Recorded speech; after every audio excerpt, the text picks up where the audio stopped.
Hello, this is Michael Tracy, and I'm here to give you a little Thanksgiving reading in the form of Guy Cotter's book, Everest Mountain Guide, The Remarkable Story of a Kiwi Mountaineer. Published in 2023, it provides some keen insight into high-altitude guiding, as well as the 1996 Everest disaster. Guy Cotter was on Pomori in 1996 and had extensive radio contact with Rob Hall during the disaster. Afterwards, Cotter took over as CEO of Adventure Consultants. I'll get into more of his book in the future, but here I want to discuss just one small part of the radio call logs that Cotter provides in the book. We already have numerous photos of the mountain that day, which debunk the popular narrative about what happened. Unfortunately, the photos end where the weather deteriorates, and so far we have been left with the biased narrative of some of the survivors, while people like Rob Hall and Andy Harris could not tell their version of events. And while the radio call logs and transcripts do not provide the answer to every question about what happened that day, this video will look at one answer they provide, and it is a big one. One question about the 1996 disaster is how could Rob Hall have been so irresponsible as to tell Beck Weathers to just sit at the balcony and wait for Rob Hall's return? This would have taken 8 hours in the best case. There were only two people that heard that conversation, Rob Hall and Beck Weathers. Others had already climbed on. Bukarev and Beitelman were far above. Krakauer and Groom had already left. And for the past 29 years, we've been told only Beck Weathers' version of what happened. The following is from page 149 of Left for Dead. I said to Rob, "You guys go ahead and boogie on up the hill. At a point that I can see, I'll just wander up after you." It was at about 7:30 a.m. "Beck," he answered in his unmistakable Kiwi accent, "I don't like that idea. You've got 30 minutes. If you can see in 30 minutes, climb on. If you can't see in 30 minutes, I don't want you climbing, okay?" I hesitated. "I'll accept that." This was not a willing and happy answer. I had come too far to quit so close to the summit, but I also recognized the common sense in what Hall said. Then I did something really stupid. I continued, "If I can't see in 30-minute window that you've given me, as soon as I can see, I'm just going to head back down to high camp." Hall said no to that option too. "I don't like that idea any better than your last one," he said. "If I come down off the top of this thing and you're not standing here, I'm not going to have any idea whether or not you've gone down safely to high camp, or if you've just gone for a 8,000-foot wiper. I want you to promise me, I'm serious about this, I want you to promise me that you're going to stay here until I come back." I said, "Rob, cross my heart, hope to die. I'm sticking." Krakauer largely repeats the same story, and you can pause the video here and read that portion. There are minor differences, but the core idea is the same. Rob Hall told Beck Weathers to wait until Rob got back. It has always been a question as to why Rob Hall would have done this.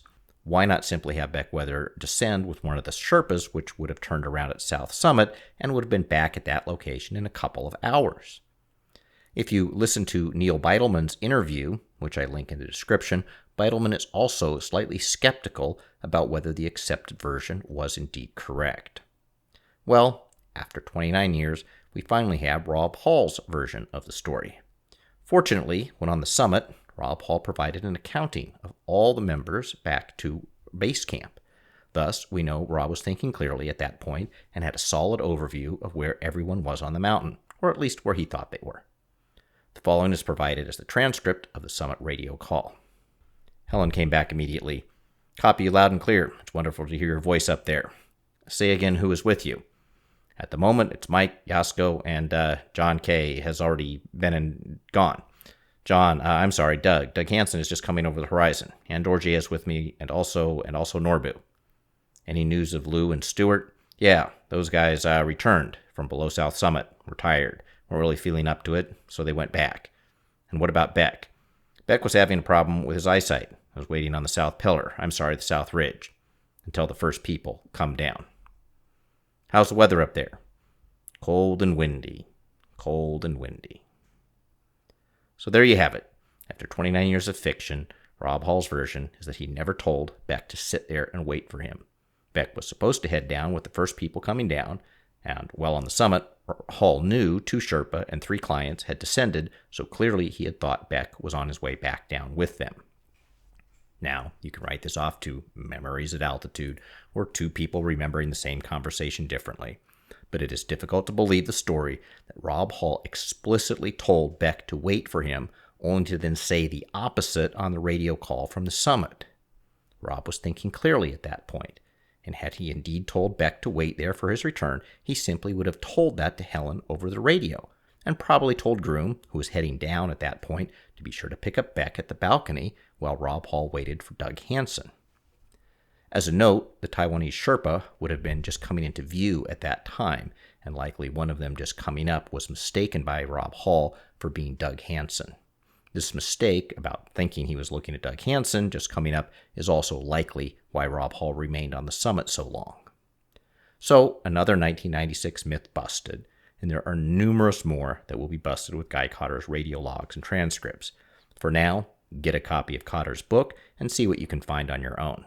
As a caveat, while the events that Guy Cotter personally witnessed or heard are accurately reported in his book, for other events he uses accounts from other people, and sometimes those are inaccurate.